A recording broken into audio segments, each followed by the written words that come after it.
Seperti yang kita tahu nih, kalau Samsung itu punya beragam produk yang dijual dengan harga yang gak kalah beragam. Dimana salah satu yang paling dicari oleh calon pengguna adalah handphone Samsung di range harga 2 jutaan guys. Dimana range harga segini, kamu tuh bisa memiliki handphone Samsung seri M hingga seri A yang bahkan nih mampu menawarkan kapasitas RAM dan memori yang besar, baterai jumbo, sampai ada yang punya 4 lensa kamera juga bro.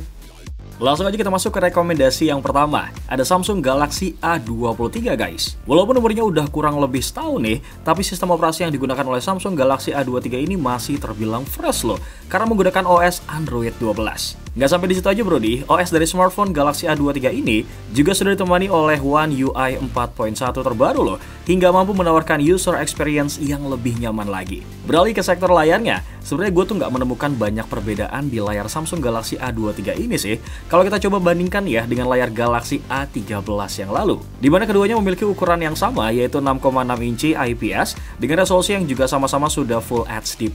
Tapi sayangnya nih, kalau kita bandingkan langsung dengan kakaknya yaitu Samsung Galaxy A22 reguler, penggunaan panelnya itu justru mengalami penurunan guys, di mana Samsung Galaxy A22 menggunakan Super AMOLED. Mungkin gerakan Samsung berani untuk nurunin kualitas layar ya, supaya ada peningkatan di sektor lainnya guys. Soalnya kalau kita lihat nih ya, dari efisiensi daya, handphone ini justru 2 kali lebih awet loh dibandingkan Samsung Galaxy A22. Ini juga berkat chipset Galaxy A23 yang udah pakai Snapdragon 680 dan memiliki proses fabrikasi 6 nanometer. Kalau kita bandingkan nih dengan Galaxy A22 yang menggunakan Helio G80 dan proses fabrikasinya masih 12 nanometer. Kamu juga bisa loh cek-cek spesifikasi dan harga terupdate dari Samsung A23 di scene berikut ini.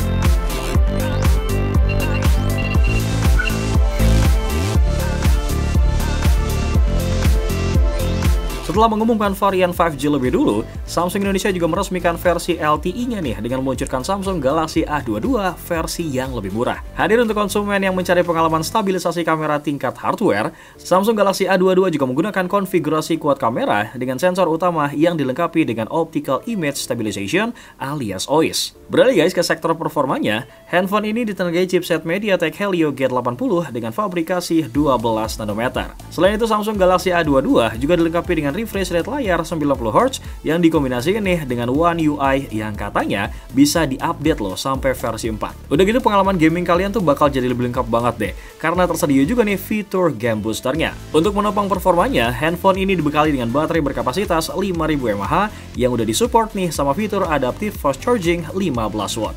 Kalau kalian pengen takis, langsung aja nih cek harga terupdate dan spesifikasinya di scene berikut ini.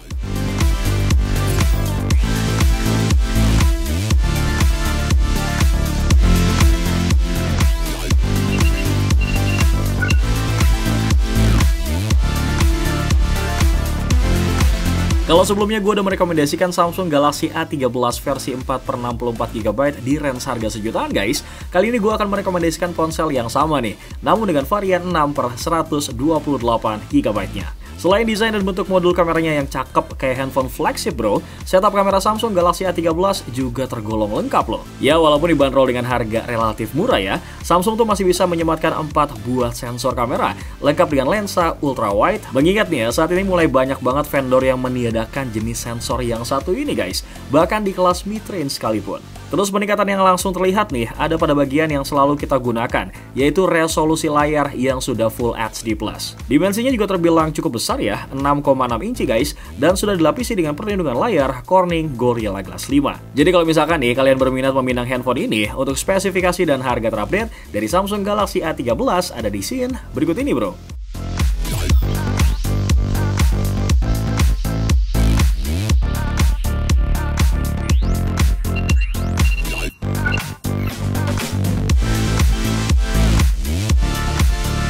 Next, sekarang ada Samsung Galaxy A14 5G. Awalnya sih gue ngira ya, kalau smartphone ini tuh akan launching bersamaan dengan Samsung Galaxy S23 seriesnya mereka.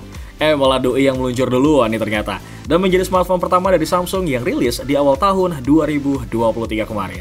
Sebagai penerus dari Samsung Galaxy A13 5G, sayangnya menurut gue nih ya, ternyata upgrade yang dikasih terbilang nggak cukup banyak nih guys. Yang gue paling notice banget ya adalah perubahan desainnya bro. Karena kalau di Samsung Galaxy A14 5G ini justru pakai desain flagship dari Samsung Galaxy S series, yaitu Samsung Galaxy S22 series. Sementara untuk Galaxy A13 masih mengikuti tren desain dari semua Galaxy A series nih yang ada di tahun 2022 kemarin, yaitu dengan lengkungan di ujung framenya guys. Nah di bagian layarnya pun Galaxy A14 5G juga udah di-upgrade nih guys. Soalnya sekarang tuh doi udah pakai resolusi Full HD, yang mana nih di Samsung Galaxy A13 5G masih pakai HD Plus saja. Udah gitu untuk kamera selfie-nya nih ya, Galaxy A14 5G sensornya meningkat hampir 3 kali lipat loh guys, karena smartphone ini pakai sensor 13 megapiksel. Untuk spesifikasi dan harga terupdate dari Samsung Galaxy A14 5G ada di scene berikut ini bro.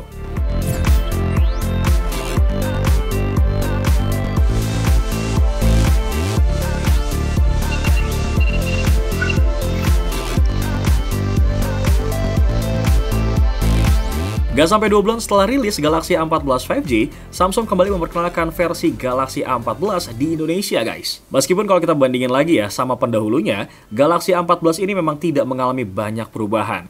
Namun nih, tetap handphone ini tuh mendapatkan penambahan beberapa fitur yang menurut gue nih cukup berguna lah. Mulai dari desain khas flagship yang identik banget nih sama Galaxy A14 5G, udah gitu ya pakai layar yang luas dengan resolusi Full HD+, punya performa yang terbilang masih oke loh berkat chipset kelas menengah dari Exynos guys. Baterainya juga jumbo nih, tahan lama, udah dibekali dengan fitur NFC hingga didukung dengan update software yang dijamin nih oleh Samsung dalam 2 tahun ke depan. Namun sayangnya, mengingat segmentasi handphone ini ada di bawah Galaxy A14 5G, harus diakui banget sih bahwa smartphone ini tetap memiliki beberapa kekurangan bro. Pertama karena chipsetnya ya yang agak kurang tangguh buat dipakai main game berat bro. Terus durasi pengecasannya yang tergolong lama banget nih untuk baterai 5000 mAh. Hingga yang terakhir nih ya, handphone ini nggak memiliki fitur stabilisasi bro untuk perekaman videonya. Buat yang masih kepo sama spesifikasi lengkap dan harga terupdate, bisa ceki-ceki ya bro di scene berikut ini.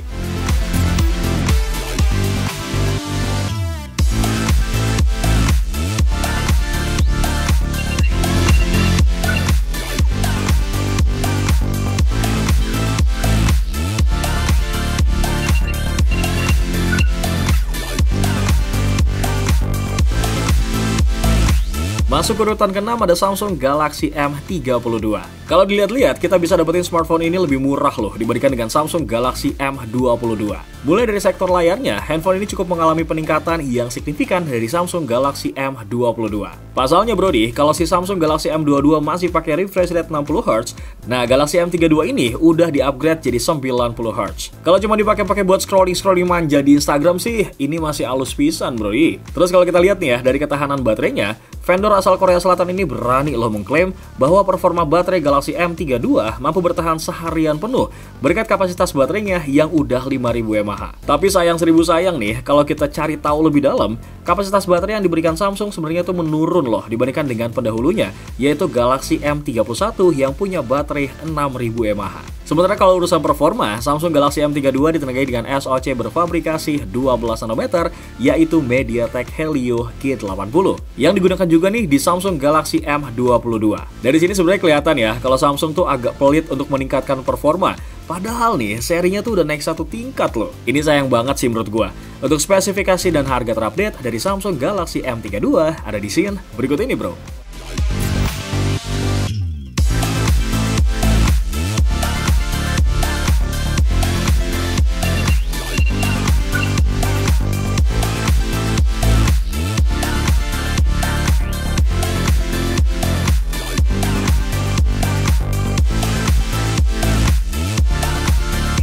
Sebelum kita masuk ke produk terakhir, seperti biasa nih, Bewok mau ngingetin ya, bahwa kedepannya kita akan terus membahas tentang beragam produk terbaik dan menarik hanya di channel YouTube Pricebook. Terus buat kalian ya, yang kepo sama produk yang Bewok, Nidia, ataupun AP rekomendasiin di video ini, kalian juga bisa loh cek informasi harga terlengkap dengan cara cek ke link description guys. Dan kalau misalkan ada yang sempet nih ya, ketinggalan dengan beragam info dari Bewok, Nidia, atau Apip, ada baiknya nih, kalian langsung subscribe channel YouTube Pricebook dan main-mainlah ke playlist daftar produk terbaik. Oke, di urutan yang paling pamungkas nih, ada Samsung Galaxy M33 5G. Berkat chipset Exynos 1280, membuat Galaxy M33 5G ini mampu menghasilkan skor AnTuTu benchmark mencapai 409.251 poin loh. Buat kalian yang hobi nih main Genshin Impact, Meskipun kalau misalkan kamu paksa buat main di settingan grafis tertinggi, ternyata masih belum mampu bro. Solusi dari gua sih ya, mending main aja deh di settingan defaultnya aja. Ya masih cincai lah ya kalau di settingan ini mah. Urusan kameranya gimana bang? Nggak perlu khawatir brody, karena Samsung Galaxy M33 5G udah punya konfigurasi kuat kamera yang bisa diandelin banget nih buat memenuhi kebutuhan sosial media kalian. Kalau kita bandingin sama kakaknya yaitu Samsung Galaxy M23 5G, ini sih sebuah kemajuan banget menurut gua. Tapi sedikit catatan nih, kalau yang harganya masuk ke 2 jutaan itu cuma varian 6/128 GB-nya aja. Kamu juga bisa loh ceki-ceki spesifikasi dan juga harga terupdate di scene berikut ini. Sekalian Beyok pamit ya. Assalamualaikum Brody.